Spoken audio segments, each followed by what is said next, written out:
Տեր Հիսուսի պատվական անունով բոլորիդ ողջունում ենք, սիրելի հեռուստադիտող բարեկամներ, հայտնությունը եթերում է։ Մի շարք հաղորդումների մեջ մենք քննարկել ենք հաճախ տրվող հարցումներ, որոնք մարդիկ ունեն Սուրբ Գրքի վերաբերյալ,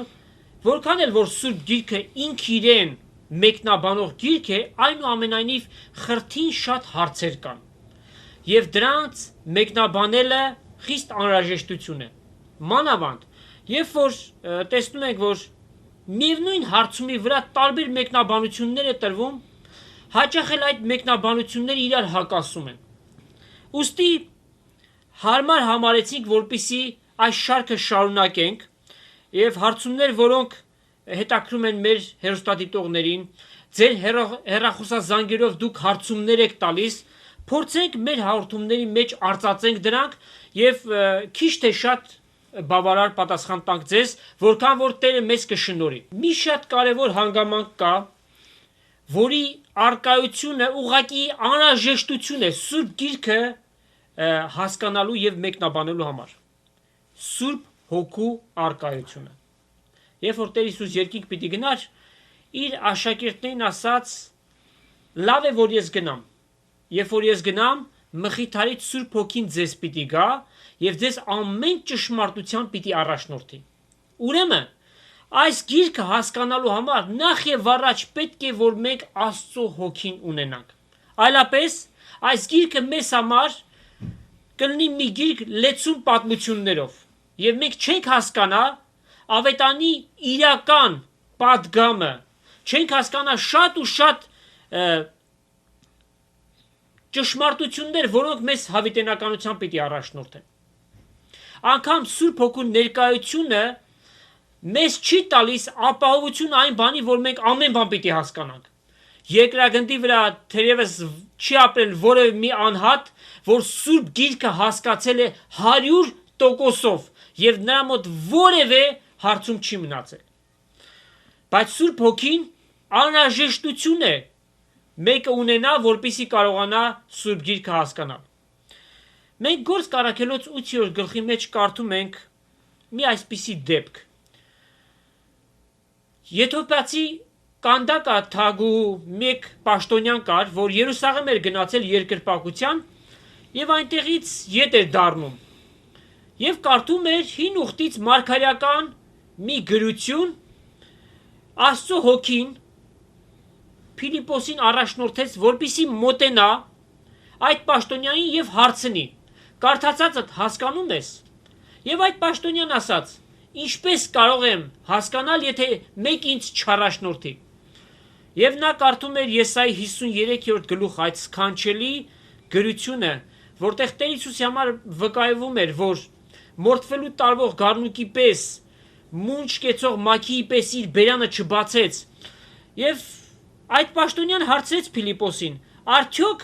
գրողը իր համար է ասում սա»։ Եվ Փիլիպոս Սուրբ Հոգիով առաջնորդված խոսեց նրան ու Տեր Հիսուս Քրիստոսը քարոզեց նրան։ Ուրեմն շատ հաճախ պետքությունը կա, որպեսզի մենք Սուրբ Գրքի վրայով բացատրություններ տանք։ Անշուշտ մեզ տրված իմաստության չափով մենք չենք հավակնում, որ մենք ամեն բան գիտենք, բայց որքան որ հասկացել ենք եւ վստահ ենք մեր իմացածների վրա եւ մեր իմացածները հենց Սուրբ Գրքով էլ քննում ենք եւ ահա այդ ամենն է, որ ուզում ենք ձեզ փոխանցել։ Այսօր սիրելիներ, Սամվել եղբորի հետ միասին որոշ նյութերի մասին պիտի խոսենք։ Սամվել եղբայր, ինչ ունես պատրաստած։ Վարդան ջան, նախ ասենք բարև ձեզ, սիրելի հայրենակիցներ։ Ողջունենք Տեր Հիսուս Քրիստոսի անունով։ Ուրեմն հարց կա, որ ով էր Տեր Հիսուսի ճշմարիտ առաքյալը Հուդայի ընկնելուց հետո։ Արդյոք Մադաթյան էր, որ ընտրվեց առաքյալների կողմից, թե գոյություն ունի մեկ ուրիշը, որ ինքն է համարվում Աստծո կամքի եւ հաճության պես առաքյալ։ Եվ ինչու 12 առաքյալներ եւ ոչ թե 13 կամ 14 կամ էլ 11։ Փորձենք պատասխանել այս հարցին, ուրեմն երբ Տեր Հիսուս մեռելներից հարություն առավ, ինքը 40 օրերի ընթացքում երևաց իր առաքյալներին եւ գրված է Սուրբ Հոգիի միջոցով պատվերներ տվեց նրանց։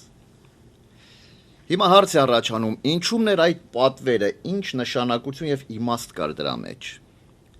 Տեր Հիսուս ասեց. Երուսաղեմից չհեռանալ եւ սպասել։ Ուշադրություն դարձնենք այս բառին։ Սպասեն, քանի որ շատ օրեր չանցած, առաքյալները Սուրբ Հոգիով պետք է որ մկրտվեին Աստծո խոստումի համաձայն։ Սպասեն, ինչ ենք հասկանում սպասել ասելով։ Սպասել մենք հասկանում ենք ոչինչ չանել, ընդամենը սպասել։ Բայց փոխարենը ինչ եղավ, փորձենք պարզաբանումներ տալ Սուրբ գրքի միջոցով։ Մենք կարդում ենք Գործ առաքելոց առաջի համարի առաջի գլխի 15 համարից։ Այն օրերը Պետրոս ելավ աշակերտներուն մեջ, ուր 120 հոգի իջավ հավաքված էին։ Ինչ օրեր էր դրանք։ Դրանք այն օրերներին, որ Տեր Հիսուս իրենց պատվեր տվեց։ Եվ դրանից հետո էր, որ համբարձվեց երկինք։ Կարդանք միասին։ Մարդիկ եղբայրներ պետք էր, որ կատարվեր այն գրվածը, որ նախապես Սուրբ Հոգին Դավիթին բերանով ըսավ Հուդայի համար։ Ինչ ասեց Սուրբ Հոգին։ Հիսուսը բռնողների առաջնորդ եղավ Հուդան։ Վասնզի անիկա մեզ հետ էր մեր համրանքին մեջ էր։ Ինչ ենք հասկանում մեր համրանքին մեջ։ Ուրեմն կար որոշակի մի թիվ, որի մեջ գոյություն ուներ առաքյալների թիվը, դա 12-ն էին։ Եվ մեր մեջ այս պաշտոնն ալ բաժին ուներ։ Եվ սրանով էլ հասկանում ենք, որ առաքյալ լինելը դա պաշտոն էր, որը ուներ Հուդան։ Անիկա անիրավության վարձով ագարակ մստացավ եւ գլխիվար իննալով մեջտեղեն ճեղքվեցավ եւ փորոտիկը դուրս թափվեցավ։ Ու այս բանը Երուսաղեմի բոլոր ժողովուրդը իմացան։ Այնպես որ իրենց լեզով, այսինքն այդ բոլոր ժողովուրդը այդ ագարակին անունը Ակեղդամա դրվեցավ։ Ինչի համար, այսինքն արյան ագարակ, որովհետև այդ ագարակը գնված էր Տեր Հիսուսի արյան գնով 30 արծաթ դրամով, որ ինքը այդ դրամով մատնեց Տեր Հիսուս Քրիստոսը։ Վասնզի Սաղմոսների մեջ գրված է, թե անոր բնակարանը ավերակ կլնա ու անոր մեջ բնակվողը չլինի։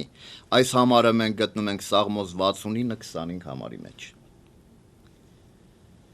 Անոր պաշտոնը ուրիշը առնե, սա էլ 109-րդ գլուխ 8-րդ համարում ենք գտնում Սաղմոսի։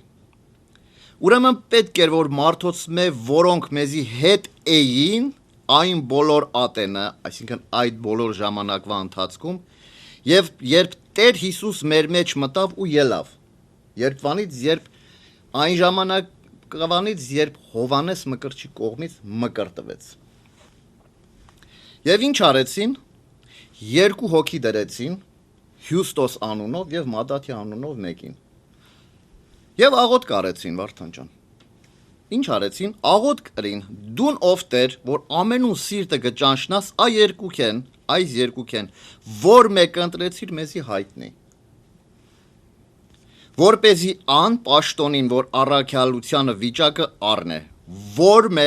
Հիսուս Հուդա ներողություն ընկավ իր տեղը երթալու։ Եվ ինչ արեցին, վիճակ գցեցին, եւ վիճակը ընկավ Մադաթյային։ Հիմա ուզես թե չուզես, մեկն ու մեկը պետք է ընկներ, կամ Մադաթյային, կամ Հյուստոսին։ Ուրիշ ձև չկա։ Բայց իրենց ով ասա, որ այս երկուսն էր։ Անշուշտ Տեր Հիսուս իրենց ասել էր. «Սպասեք եւ ոչ մի բան մի արեք»։ Եվ ինչ եղավ, ուրեմն ինչպես տեսանք, առաքյալները փոխանակ հնազանդվեին Աստծո պատվերին, այսինքն, ինչպես ասեցինք, սպասեին,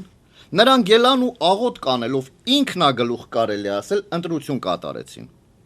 Այսինքն երկուսից մեկը անպայման պիտի ընտրվեր։ Հիմա արդյոք այս ամենի մեջ Աստծո կամքը կար, թե իրենք իրենց մարդկային իմաստությամբ արեցին այդ ամենը։ Ինչպես տեսնում ենք, որ Իրանք Սուրբ Հոգին ունեին, քանի որ Տեր Հիսուս փչեց իրանց վրա, ասեց առեք Սուրբ Հոգին, բայց նրանք Սուրբ Հոգու զորությունը չունեին, որ այդ քալին դիմեին։ Նախ սա, երկրորդ այդ դեպքից հետո էր, որ Պենտեկոստեի օրը հասավ, եւ որ իրանք մեկտեղ հավաքված էին, եւ Սուրբ Հոգին կրակե լեզուներով իրենց հայտնվեց, իրենց վրա նստավ։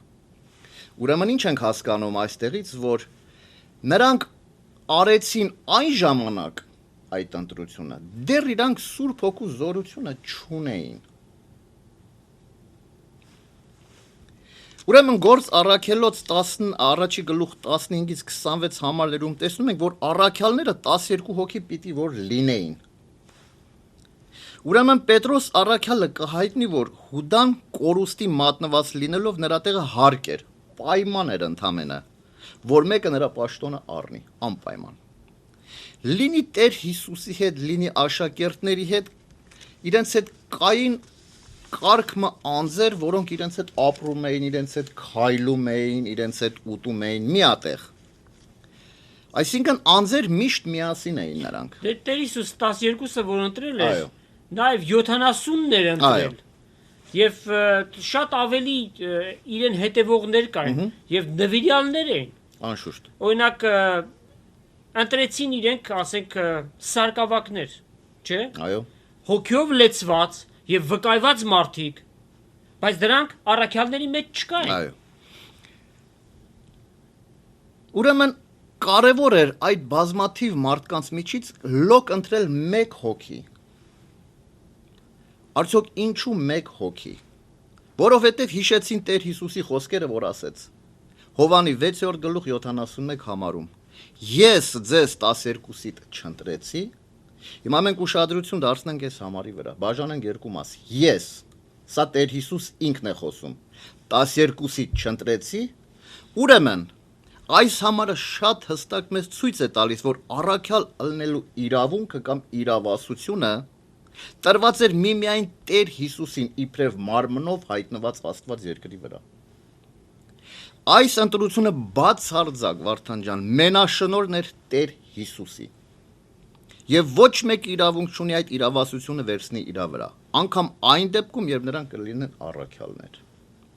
Որովհետև եկեղեցուց ներս այդպիսի որոշումներ ընդունելը դա միանշանակ Սուրբ Հոգու գործն է, որը Աստծո եւ Քրիստոսի հոգին է։ Անշուշտ նրանք Սուրբ Հոգին ունեին, սակայն դեռ վերից զորություն չէին առել, քանի որ տեսանք ընտրությունից հետո էր, որ Պենտեկոստեի օրը հասավ, եւ միայն այդ ժամանակ նրանք Սուրբ Հոգիով մկրտվեցին, եւ Պետրոսի քարոզությամբ այդ օրը 3000 հոգի ապաշխարեցին դարձի եկան։ Իսկ մինչև այդ նրանք հրեաների վախից վերնատան մեջ նստած աղոթք էին անում։ Արդյոք մենք ունենք մի ուրիշ համար կամ մի դրվագ, որտեղ կարող ենք իմանալ Աստված իրենց պատասխան տվեց, թե ոչ, որ իրենք աղոթեցին։ Անշուշտ ունենք։ Եթե մենք կարդանք օրինակի համար Գործ Առաքելոց 4-րդ գլուխը, այստեղ մի դրվագ կա, որտեղ Պետրոսն ու Հովանեսը երբ մորից սնված կաղ մարդուն ասեց, ես ոսկի արծաթ չունեմ, բայց ինչ ունեմ, քեզի կտամ, հելիր կայնիր։ Ինչ ուներ Պետրոս, ինքը Աստծուց վերևից ստացած զորություն ուներ, որ դրանով ինքը կարողանում էր բժշկություններ անել։ Երբ դրանից ինչ եղավ, սպառնալիքներ եղավ հրեաների կողմից, իրենք աղոթք արեցին։ Երբ անոնք աղոթք կրին, շարժվեցավ այն տեղը, որտեղ հավաքված էին ամենքը Սուրբ Հոգիով լեցվեցան ու Աստծո խոսքը համարձակ կքարոզեին։ Ուրեմն ինչպես տեսնում ենք, որ Աստված տվյալ վիճակում իրենց պատասխան տվեց, շարժվեց այդ տեղը, որտեղ որ իրանք հավաքված էին, բայց այնտեղ ինչ եղավ, ոչ մի պատասխան չունեցան իրանք, ընդամենը աղոթք արեցին, առանց սпасելու վիճակը գցեցին։ Ուրեմն եւս մեկ անգամ հիշենք Տեր Հիսուսի խոսքերը. Ես ձեզ 12-ից չընտրեցի, հետեւաբար այս համարը հստակ մեզ հայտնում է, որ առաքյալները միայն 12 անձ էին, ոչ ավել, ոչ պակաս։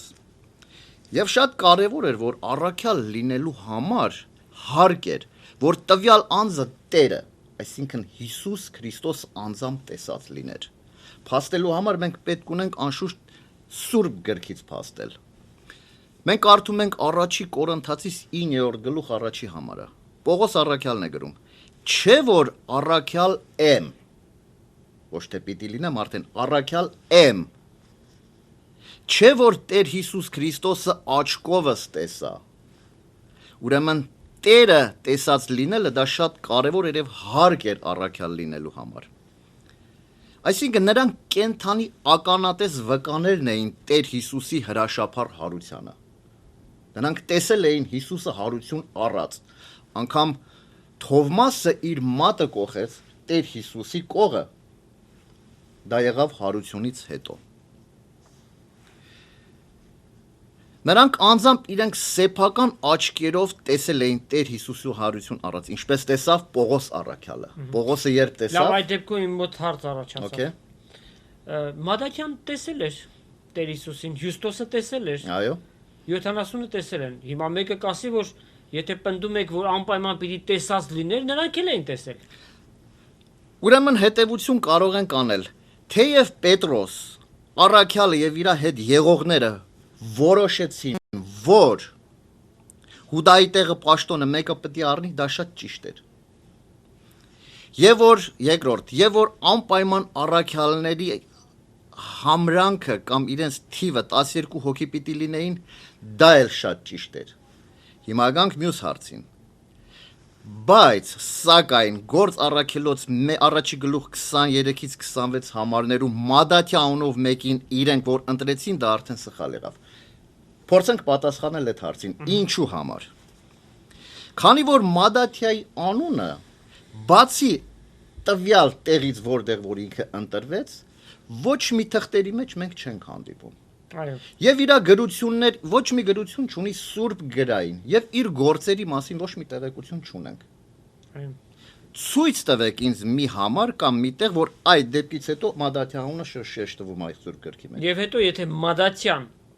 իրապես Աստծո կողմից ընտրված էր եւ առաքյալները այդ ընտրությունը ճիշտ տարեցին, Պողոս առաքյալը դուրս եկավ 13-րդը։ Այո։ Ինչի համար, որովհետեւ Մադաթյան էր համարվում, Մադաթյան չէր համարվում Աստծո կամքի համեմատ առաքյալ։ Քանի որ որոշ ժամանակ անց Տեր Հիսուս Քրիստոս Պողոս առաքյալը պիտի ընտրեր իր կամքի եւ հաճության պես։ Հիմա, քանի որ այդ հարցը դու տվեցիր, ես արդեն իմոց նշել էի։ Կլինեն մարդիկ, որոնք իրոք բնականակ ասեն ինչու համար, չէ՞։ Այո։ Եվ մենք պետք ունենք փաստելու Աստծո խոսքը Աստծո խոսքի միջոցով։ Ուրեմն եթե մենք քիչ թե շատ ծանոթ ենք Սուրբ գրքին, այսինքն Աստծո խոսքին, մենք պիտի իմանանք, որ գոյություն ուներ Սողոս անունով մեկը, կարև ապրում էր, ինքը շատ զորավոր կերպով հալածում էր Տեր Հիսուսի եկեղեցին։ Գնում էր տարբեր տեղեր, քաղաքներ հավատացյալներին բռնելով շղթայակապ բերում են եւ հալածում էին։ Եվ երբ հերթական անգամ Սողոս գնում էր Դամասկոս հավատացյալներին բռնելու համար, հանկարծակի իր առջև արևից պայծառ մի լույսի մեջ մեկը հայտնվեց։ Եվ Սողոսը ձիու ծնգնելով ասեց. «Տեր, ով ես»։ Ասեց. «Ես այն Հիսուսն եմ, որ դու ինձ կհալածես»։ Այսինքն ինչ ենք հասկանում դրանով, որ եկեղեցին հալածած կամ Հիսուսը հալածած մեկը, որտեվ Հիսուսի մարմինն է եկեղեցին։ Հետևաբար Տեր Հիսուս անձամբ ինքը հայտնվեց եւ Պողոս այդտեղ տեսավ Տեր Հիսուսը։ Եվ դրանից հետո տեսանք Սողոս դարձավ Պողոս առաքյալ եւ նոր կտակարանի բազմաթիվ թղթերի հեղինակ եղավ Պողոսը։ Օրինակի համար Ռոմեացիս թուղթ, առաջի երկրորդ Կորինթացիները եւ այդպես շարունակ շատ թղթերի հեղինակ եղավ, սակայն Մադաթյայի վրայով ոչ մեկ հիշատակություն չկա։ Օրինակի համար հիմա բերենք փաստեր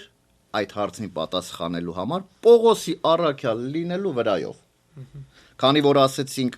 Մադաթյայի համար ոչ մի հիշատակություն չունենք, հակառակ դրան բերենք փաստեր։ Պողոսի առաքյալ լինելու համար։ Օրինակի համար Հռոմեացիս առաջի գլուխ առաջի համարը։ Ինչ են կարդում։ Պողոս Հիսուս Քրիստոսի ծառա։ Ուշադրություն դարձնենք։ Առաքյալ լինելու կանչված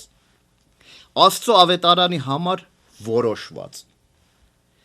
Այս համարի դեմ ոչ մեկ առարկություն չի կարող լինել, որ Պողոսն էր որոշված եւ կանչված առաքյալ լինելու համար։ Երկրորդ, առաջի Կորինթացիս առաջի համարը, առաջի գլխի։ Պողոս Աստծո կամքով Հիսուս Քրիստոսի առաքյալ լինելու կանչված եւս մի զորավոր համար, որը հաստատում եւ փաստում է Պողոս առաքյալի կանչված լինելը որպես առաքյալ։ Ինքը մասնավոր հատուկ նշում է իր առաքյալ լինելու հանգամանքը, որովհետև այն ժամանակ տարբեր եկեղեցիների մեջ կար այդ խմորումները, որ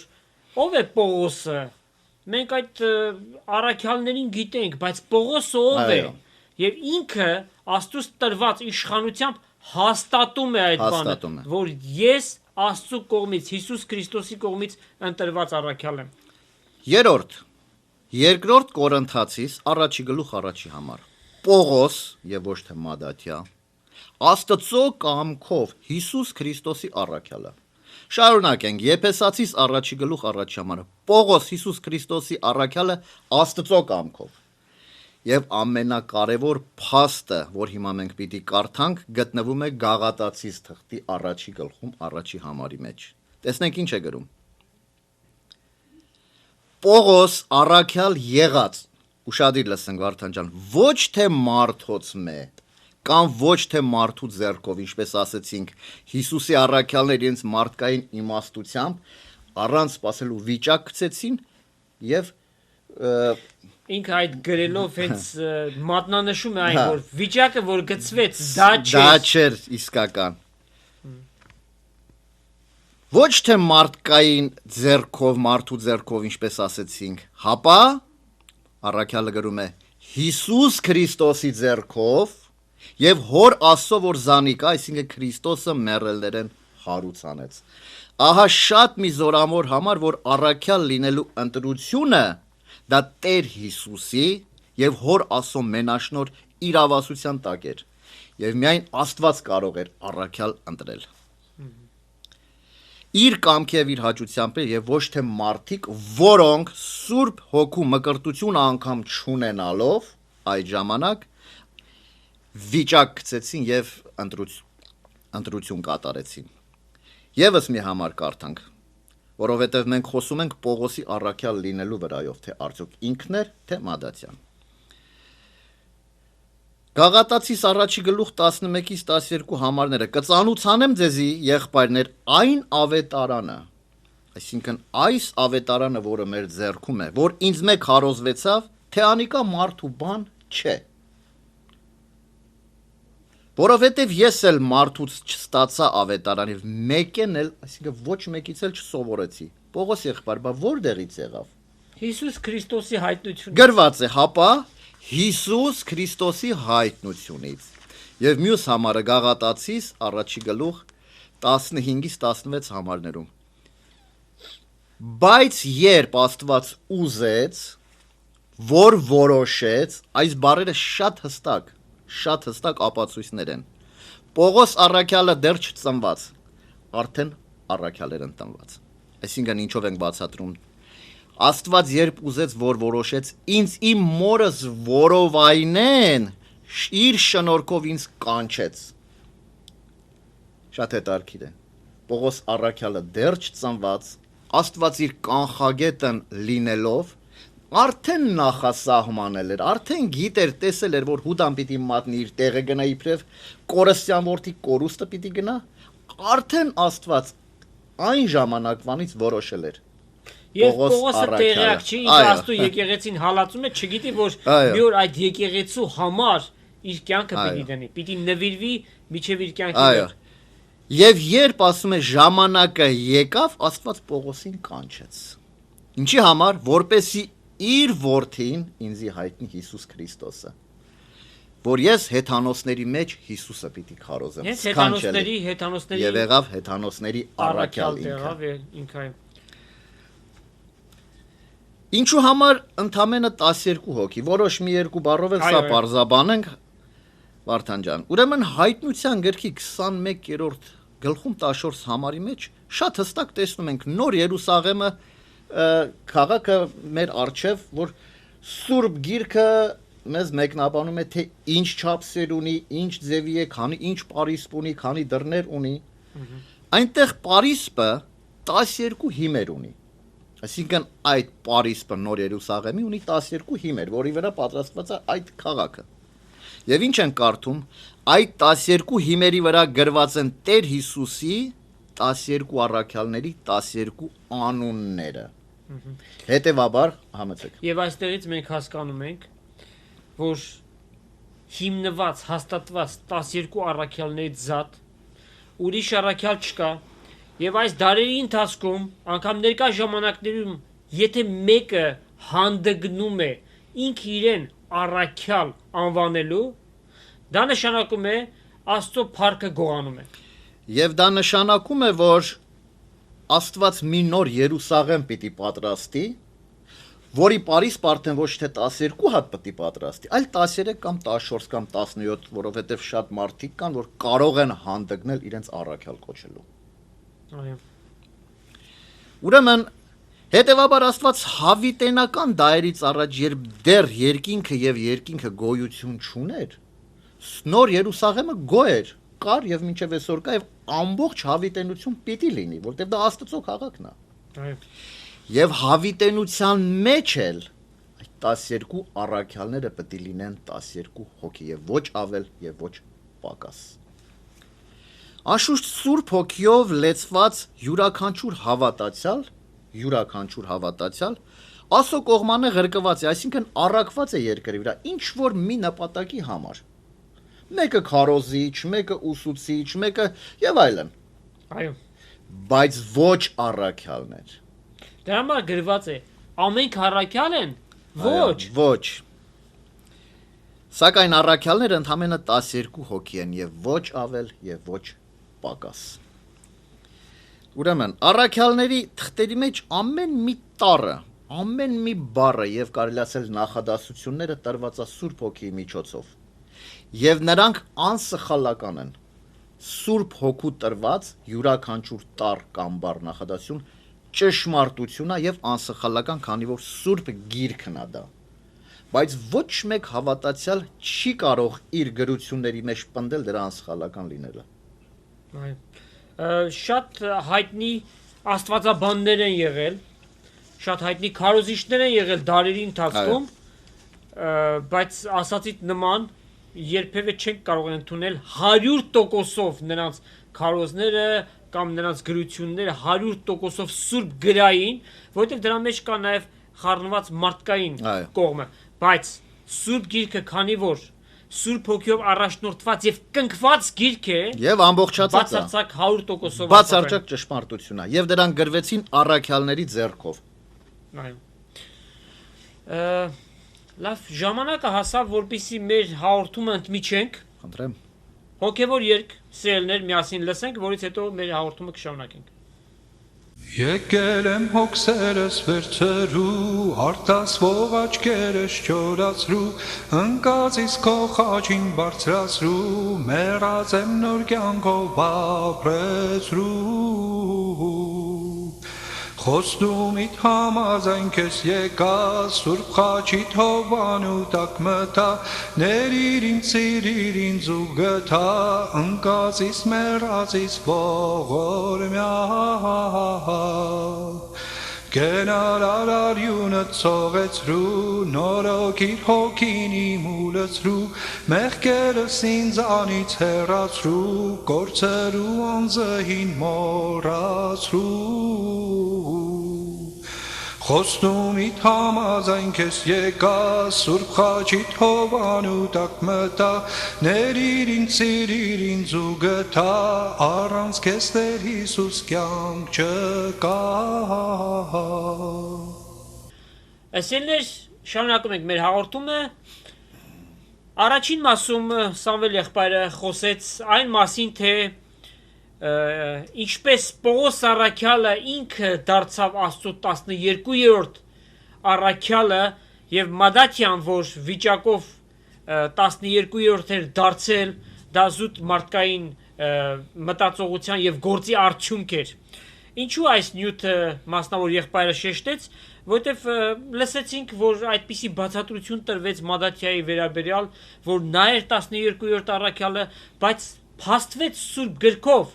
որ Պողոս անգամ դեռ չծնված իր մոր որովայնի մեջ Աստված նրան արդեն պատրաստել էր, որոշել էր, որ մեծ առաքյալը պիտի դառնար, եւ ինչպես նրա համար վկայեց, սա ինձ համար ընտիր ամանն է, ընտիր անոթ է, որ պիտի ծառայի, եւ Պողոսի նման այդպիսի մեծ առաքյալ մեկը չեղավ, իրական եւ 100%-անոց նվիրում Աստծո խոսքին եւ գործին։ Ես էլ ուզում եմ այսօր խոսել մի նյութի մասին, որ խիստ արդիական է այս օրերին, մանավանդ որ շատ շեշտվում է այս բանը եւ կարծես աստվածպաշտությունը իր սահմաններից դուրս է եկել, այն սուրբ գրային աստվածպաշտությունից այսօր ավելի զգացական, տեսանելի աստվածպաշտություն է։ Տեսեք, Աստծո խոսքը 2000 տարի առաջ վկայել է, այս օրերի մեջ մենք տեսնում ենք դրա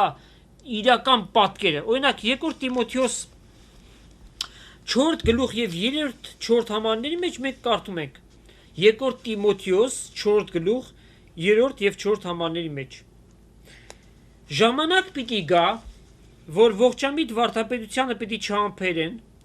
հապա հաճելի բաներ լսելու մարմանջով իրենց ցանկությունների համար վարդապետներ պիտի դիզեն իրենց եւ ճշմարտությունից ականջները պիտի դարձնեն ու առասպելների ետևից պիտի գնան։ Եվ Պողոս առաքյալը Տիմոթեոսին հորդորում է, բայց դու ամեն բանի մեջ արթուն կեցիր, այսինքն նման բաներ պիտի լինեն, բայց դու արթուն կեցիր եւ աստվածպաշտությունը չշարունակի այնպես ինչպես որ սովորեցիր, ինչպես որ հաստատվեցիր։ Արդյոք ներկա ժամանակների մեջ կան մարգարեներ։ Հիմա։ Այո։ Մարգարեներ չկան հիմա, բայց պիտի լինեն սուտ մարգարեներ, որ պիտի հայտնվեն վերջին ժամանակների մեջ, այսինքն մեր ժամանակների մեջ հիմա, որ շատ անգամներ հանդիպում ենք, անգամ TV-ների վրա։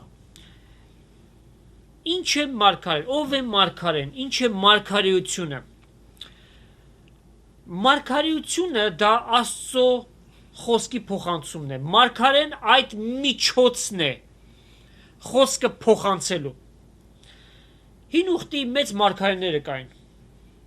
Եղիա, Եսայի, Երեմիա, Դանիել, Օվսիա,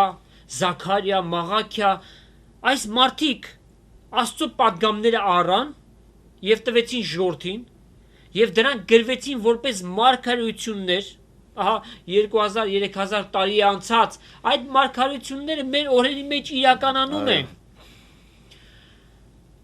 Ներկայիս եթե մեկը Աստծո ճշմարիտ պատգամները խոսում է, սա մարգարեություն անել է։ Բայց պայմանով, որ այն բացառապես հաստատված պիտի լինի Աստծո խոսքի վրա։ Սուրբ գրային։ Բայց եթե մեկը մարգարեանում է եւ դա վերագրում է հետեւյալ ձևով. Աստված ինձ ասաց, Աստված ինձ հայտնեց, այդ ամենը սուտ մարգարեություն անել է։ Եղբայր, կարելի է մի հարց։ Անշուշտ։ Մարգարե արդեն մենք հասկանում ենք նշանակում է տեսանող, այսինքն մեկը, որ Աստված տվյալ մարդու միջոցով մարդկանց իր ժողովրդին հայտնում է բաներ, թե ներկա եւ թե ապագայի վրայով։ Քանի որ բոլոր գիրքը ամբողջացած է, ինչպես ասեցիր, մարդիկ հանդգնում են նոր հայտնություններ անել, մենք արդեն գիտենք, թե այդ տեսանողները, այդ մարգարեները ինչ մարգարեներ են եւ ում գործն են կատարում։ Պողոս առաքյալ Տիմոթեոսին գրում է ասելով, որ պարավական առասպելներից մեկ դիկեցիր։ Ցավոք սրտի ներկա ժամանակների մեջ, երբ որ Տեր Հիսուսի գալուստը շատ մոտ է, Սատանան ամբողջ ուժով գործում է, որպեսզի որքան հնարավոր է հավատացյալների իրական աստվածպաշտությունը խախտի։ Եվ այսօր մեր օրերի մեջ հայտնված են պարավական խմբեր, այսպես պիտի ասենք, որովհետև դա բացահայտ է։ բառավական խմբեր, որոնց նպատակը սա է, որ նրանցից մեկը նոր հայտնություններ ունի, մյուսը բժշկության պարգև ունի, երրորդը երազներ է տեսնում, չորրորդը հրաշքներ է անում, եւ այսպես իրենք իրենց փառավորվում են եւ Աստծո փառքը վերագրում են իրենց վրա եւ սատանայի բերած խորհուրդները իբրև թե Աստծուց հայտնված հայտնություններ հայտնում են մարդկանց եւ քանի որ մարդկանց հավատքը զորավոր ձևով Սուրբ գրքի վրա հաստատված չէ, նրանք ճշմարտությունները չգիտեն, իրենց համար մի նոր բան է, իրենց ականջին հաճելի բաներ է լսվում եւ նրանք այդ բաները ընդունում են։ Ինչ են նշանակում նոր հայտնություններ։ Նոր հայտնություններ չկան։ Աստծո խոսքը առաջի դարում եւ վերջի գիրքը, որ հայտնությունը գրվեց եւ ամբողջացվեց, կնքվեց այս գիրքը։ Այո։ Ինչ Աստված որ ուզեց մարդկությանը ասել, Արդեն ասաց։ այս գրքի միջոցով արդեն ասված է։ Ուզում եք իմանալ փրկության ճանապարհը, Սուրբ գիրքը։ Ուզում եք իմանալ գալիքում ինչ պիտի լինի, Սուրբ գիրքը միայն։ Ուզում եք իմանալ այս կյանքի մեջ մեր կենցաղը ինչպիսին լինի, Աստծուն հաճելի ապրենք, Սուրբ գիրքը միայն։ Մի հավատացեք, սիրելիներ, այն մարդկանց բերած հայտնություններին, որոնք այսպես են ներկայացնում, Աստված ինձ ասաց, որ ասեմ։ Վստահաբար Աստված չէր, որ նրանց հայտնեց։ Այս նյութը բացատրելու համար ես ընտրեցի Երեմիայի 23-րդ գլուխը։ Եթե ձեր սուրբ գրքերը ձեր մոտ են, խնդրում եմ հետևեք, որովհետև սրանք շատ կարևոր գրություններ են։ Եթե շատ բաներ ձեզ համար ծածկված է, չեք հասկանում, կարդալով եւ սերտելով պիտի հասկանաք, հավատացեք։ Ուրեմն Երեմիա 23-րդ գլուխ 16 համար ասում է. Տերն է խոսում. Ձեզ մարգարեություն անողների խոսքերին մտիկ մի անեք։ Նրանք ունայնության կտանեն ձեզ, իրենց սրտի տեսիլքը կխոսեն եւ ոչ թե Աստծու բերանից։ Ուրեմն իրենց սրտի մեջ ինչ որ կա, ինչ որ ուզում են մարդկանց ասեն, իբրև թե Աստծո խոսք, Աստծուց եկած հայտնություն ասում են եւ հետաքրիր է մարդիկ զարմանում են։ Ահա տեսնում ես ինչպիսի նոր բաներ է ասում։ Հիշում եմ տարիներ առաջ այստեղ Վասուլա անունով մի սուտ մարգարեուհի էր եկած, որ իբրև թե Տեր Հիսուս Քրիստոս իր ձեռքը գործածելով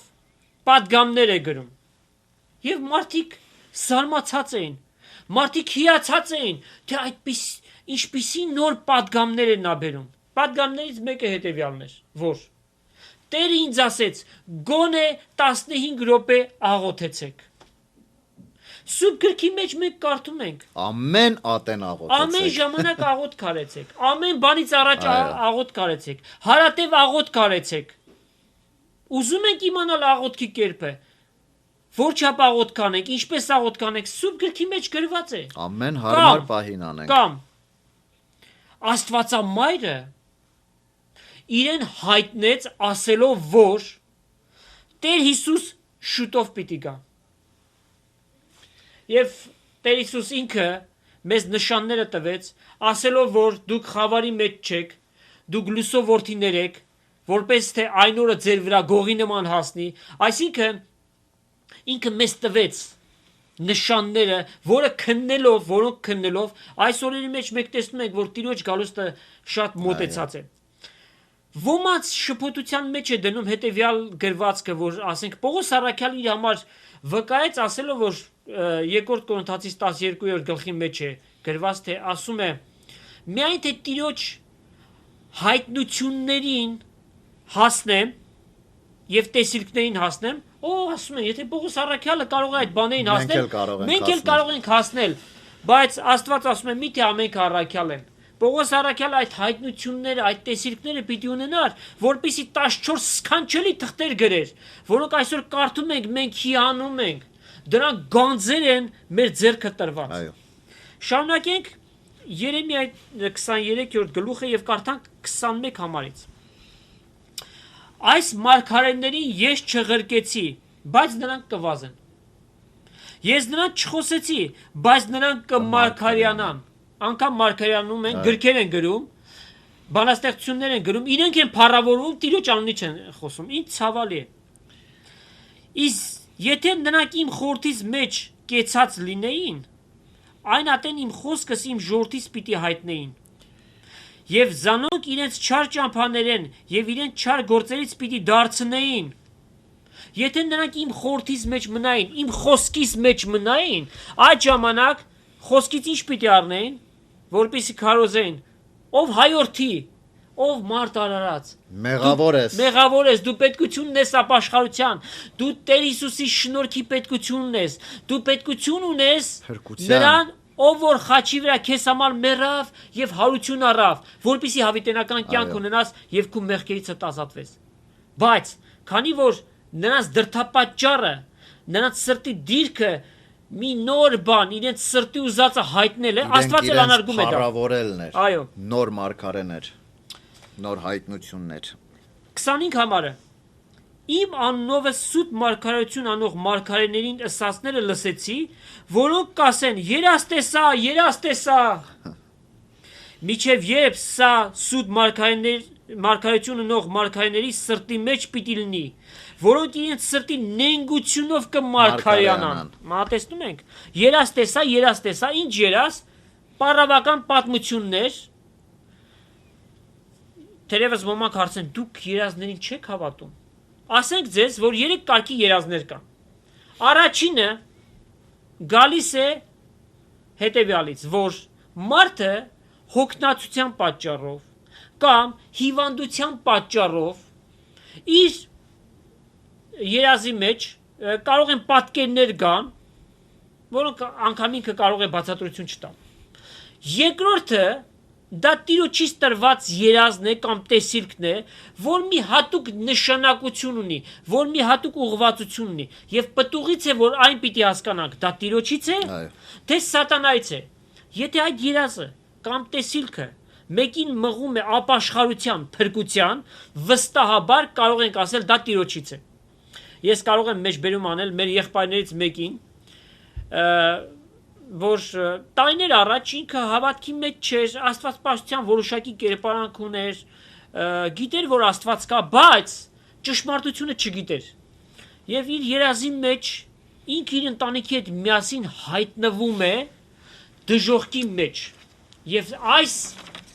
հանգամանքը նրան ստիպում է, որ հաջորդ օրը ինքը մտածի, որ մենք իրապես կարող ենք դժոխք գնալ,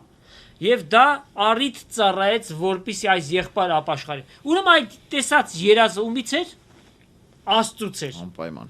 Սակայն պիտի ասենք, որ շատ երազներ սատանայից են գալիս եւ դրանց նպատակը մարդկանց խաբելն է։ Ոմանք ասում են, չէ՞ որ երազից մեջ Տեր Հիսուսին տեսա։ Անկամ մարդիկ եղան, որ ուզում էին մասնավոր գային եւ մեր հաղորդաժամին վկայություն տային, որ իրենք Հիսուսին տեսել են։ Սիրելի եղբայր, լավ տեսար Հիսուսին, հետո ինչ, ինչպես թե թող ամբողջ հայ ժողովուրդը իմանա, որ ես Հիսուսին տեսել եմ, բայց լավ Հիսուսին որ տեսար, հետո ինչ։ Եվ իրենք մոռանում են, որ սատանան էլ լուսո հրեշտակի պես կհայտնվի։ Այո։ Առաջի Կորինթացիս 11-րդ գլուխ 13-14 համարները ասում է. սուտ առաքյալներ էլ պիտի լինեն, որոնք խաբեբա բանվորներ լինելով Քրիստոսի առաքյալների կերպարանք իրենց վրա պիտի առնեն։ Օրինակի համար Եհովայի վկաները, իրենց պարագլուխները, մորմոնները եւ նրանց պարագլուխները իբրև Քրիստոսի առաքյալներ ներկայանում են, իբրև թե Ջոզեֆ Սմիթի եւ Ռասելի տված պատգամները, որոնք Աստծո խոսքի անվան տակ ուզում են փոխանցել մարդկանց, եւ պիտի ասենք սիրելներ, հերու մնացեք աղանդավորներից։ Ձեր տների մեջ տեղ մի տվեք, ինչպես Աստծո խոսքը ասում է, եթե մեկը Աստծո պատգամների պես, նրա վարդապետության պես պատգամ չբերի, ձեր տների մեջ տեղ մի տվեք, որովհետև նրանք ոչխարի մորթով գայլեր են, որոնք կարող են ձեր տները մտնել եւ ձեզ սխալ ուսմունքների առաջնորդել, ի վերջո ուր է տանում նրանց ուսմունքը դեպի դժոխք։ Եվ զարմանալի չէ, որ սատանան է լուսավոր հրեշտակի կերպարանք կառնի։ Սատանան երբեք չպիտի հայտնվի այլանդակ կերպարանքով եւ ասի ես սատանա եմ, այլ պիտի հայտնվի լուսավոր հրեշտակի նման եւ պիտի ասի ես Քրիստոսն եմ, ես Աստծուց եկա, ես Աստծո հրեշտակն եմ եւ այսպիսով պիտի ջանա մարդկանց մոլորեցնել։ 26 համարը նույն Երեմիայի 23-րդ գլխի։ Միջև երբ ասիկա սուտ մարգարեություն ընող մարգարեների սրտի մեջ պիտի լինի, որոնք իրենց սրտի նենգությունով կմարգարանան, նրանք իրենց երազներով, որոնք իրարու կպատմեն, իմ անունս իմ ժողովրդից մոռացնել կխորեն։ Պարզ է, որ եթե Աստծո պատգամների փոխարեն պարավական առասպելներ եւ երազներ պատմվի, մարդիկ ճշմարտությունը չեն ճանաչելու։ Երազ տեսնող մարգարեն թող երազ պատմե։ Իսկ իմ խոսքս ունեցողը ճշմարտությամբ թող խոսքը հայտնե։ Հարդը ցորենի մոտ ինչ է, ասում է Տերը։ Ինչ հասկացանք։ Ուրեմն երազ տեսնելը Աստված նմանեցնում է հարդի, որ կայրեն եւ կոչնչանա։ Բայց ցորենը ներկայացնում է որպես Աստծո խոսքը։ Հարդը ցորենի մոտ ինչ է, ասում է Տերը։ Միթե իմ խոսքս կրակի պես չէ, ասում է Տերը, կամ ապարաշ կոտրող մուրճի պես չէ։ Նրա համար ես այն մարգարեներուն դեմ եմ, ասում է Տերը։ Ես այն սուտ երազներ մարգարեցողների դեմ եմ, ասում է Տերը, որոնք այն պատմելով իմ ժողովուրդս կմոլորեցնեն։ Իրենց ստություններով եւ սնապարտություններով ես նրանց չղրկեցի եւ նրանց չպատվիրեցի, նրանք այս ժողովրդին ամենևին ու օգուտ մը պիտի չնեն, կսե Տերը։ Դա համար սիրելիներ, հուշ կարևոր է, անհրաժեշտություն է, որ մեր աստվածպաշտությունը հիմնավորված լինի Սուրբ գրքով, մեր հավատալիքները հիմնավորվեն Սուրբ գրքով, այլապես մենք կարող ենք մոլորել, մենք կարող ենք սխալվել եւ օտար վարդապետություններ, որոնք այսօր վխտում են մեր ամբողջ շրջակայքում, անգամ հայրենիքն են մեր հասած, Եհովայի վկաներ, մորմոններ, անգամ այլ կրոններ ներթափանցած են հայրենիք եւ սրանց դեմ կենալու միակ բանը ճշմարտություն խոսելն է։ Քրիստոնեության հիմքը, հիմնակարը, անկյունակարը Քրիստոսի անձն է։ Նրա կատարած գործը, նրանից դուրս քրիստոնեություն գոյություն չունի։ Ուզում ենք իմանալ, որն է ճշմարտությունը, ինչպես մեր քրիստոնեական կյանքը մենք շտկենք եւ քայլենք։ Ավետարան, Սուրբ Գիրք, մաքուր եւ անխարդախ կաթ, որ մեր հոգիների համար կերակուր է, որով մենք կարող ենք մեծանալ, աճել հավատքի կյանքի մեջ եւ զանազանել ճիշտը սխալից։ Շատ կարևոր եմ համարում այս նյութը եւ մանավանդ երբ որ աչի ձախից լսում ես սխալ մարգարեություններ, սխալ մեկնաբանություններ, երազները իբրև թե Աստծո խոսքը ներկայացնել, այս բաները թե տրտմություն են բերում եւ միևնույն ժամանակ մեզ մղում են, որպեսզի մենք այս հարցը բարձրացնենք եւ ձեզ զգուշացնենք, որ երազահաններին, երազ պատմողներին մի լսեք։ Դուք լսեք, թե Աստված իր խոսքի մեջ ինչ է ասում, սա է ճշմարտությունը։ Վարդան ջան, այն մարգարեները, այն առաքյալները, որոնք փաստված չեն Սուրբ գրքով, նրանք կլինեն 100% սուտ մարգարեներ եւ առաքյալներ։ Այսօր մինչև մեր օրերում տեսնում ենք, թե մարդոց ձեռքով, մարդկանց միջոցով կարգված պաշտոնյաներ, որոնք տեսանելի եկեղեցուստերս մեծ պաշտոնների են նստած։ Ըստ Աստծո խոսքի մենք գիտենք, որ այդ որոշումը միայն տրված է Սուրբ Հոգուն, Քրիստոսը, Քրիստոս միայն կարող է այդ ամենը անի, որը Քրիստոսի հոգին է։ Բայց ինչպես տեսնում ենք, առանց Սուրբ Հոգի մարդիկ այսօր իրենք են ընտրում, իրենց ձեռով են ընտրում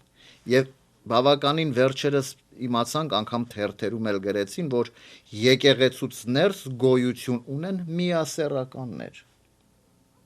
Քավլիցի, որ Աստծո Քրիստոսի եկեղեցուց ներս միասեռականներ պիտի լինեն, Անշուշտ, եթե միասեռական անձը դարձի գա Հիսուսի գա եւ ապաշխարի, Աստված գրկապած կընդունի նրան։ Բայց ցավոք պիտի ասենք, այդ եկեղեցին անգամ իրավունք տվեց իր գործը շարունակելու։ Ռոբինսոն անունով մեկը, որ բացահայտ Այո։ ինքը միասեռական էր եւ միջև օրս ինքը իր պաշտոնի վրա է եւ միասեռական ամուսնություններ է անում։ Այո։ Մանավանդ որ այս ժամանակների մեջ գիտենք Կալիֆոռնիայում այդ թույլատրությունը տրվեց, այդ ահավոր խայտարակ այդ որոշումը, որ կայացվեց 4 դատավորներ 3-ի դեմ, Այո։ այդ որոշումը կայացրեցին, սա էլ վերջի օրերի Այո։ նշաններից մեկն է, ինչպես Տեր Հիսուս ասաց, ինչպես էլ Ղովտի օրերը, որդին մարդու գալուստի ժամանակ էլ այդպես Այո։ պիտի լինի։ Մենք աղոթենք, որ Աստված, որ իր հունցքը պիտի սկսի իր սուրբ հրեշտակների միջոցով, երբ որ այդ հունցքը կատարվի, մեր շատ ու շատ հայորդիներ Աստծո թագավորության մեջ գտնվեն եւ մեր ջանքն ու եռանդը, մեր սրտի փափագը, մեր ամեն նվիրումը, մեր ամեն ջանքն է, որպիսի մենք որքան հնարավոր է Աստծո խոսքը ձեզ ներկայացնենք եւ որպիսի շատերը ապաշխարեն ու փրկությունը ժառանգեն եւ դրա համար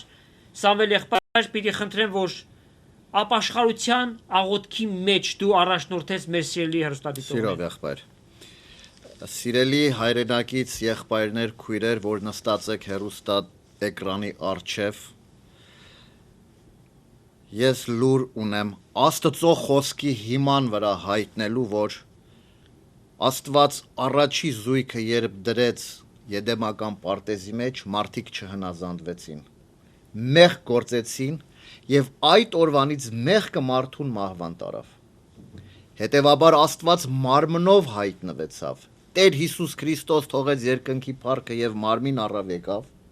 որպեսի խաչի վրա իր արյունով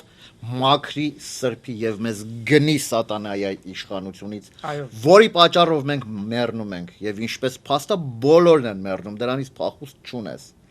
Բայց բարի լուրը ինչու՞մն է կայանում, որ եթե մեզանից յուրաքանչյուրս ընդունի այդ արյունը, այդ փրկությունը Տեր Հիսուսի բերած, ինքը հավիտենական կյանքը կժառանգի։ Ամեն։ Ուրեմն հետևությունը նա է, որ բոլորս մեղավոր ենք եւ ժառանգաբար ընդունել ենք այդ մեղքը, այդ մեղքի բնությունը մեր նախահորից։ Հետևաբար փրկության պետքություն ունենք։ Աղոթենք։ Երկնավոր Հայր, խոստովանում եմ, որ ես մեղավոր մեկն եմ, հետևաբար փրկության պետքություն ունեմ ես։ Խնդրում եմ Տեր Հիսուսի արյունով լվա եւ մաքրիր իմ մեղքերս եւ հանցանքներս եւ իմ անունս գրի կենաց գրքի մեջ։ Հավատում եմ, որ այս պահից այն կողմ, որ ես ընդունեցի այդ փրկությունը, իմ անունը գրվեց կենաց գրքի մեջ։ Հավատում եմ, որ ես փրկված եմ եւ հավիտենական կյանքը ունեմ։ Շնորհակալ եմ այս մեծ ողորմությունների համար, Տեր Աստված։ Այս ամենը կխնդրենք մեր Տեր ու Փրկիչ Հիսուս Քրիստոսի անունով։ Ամեն։ Ամեն։ Սերներ Աստված թող մեծապես օրհնի բոլորիդ Տեր Հիսուսի անունով։ Ամեն։ Տեր օրհնի, եղբայր։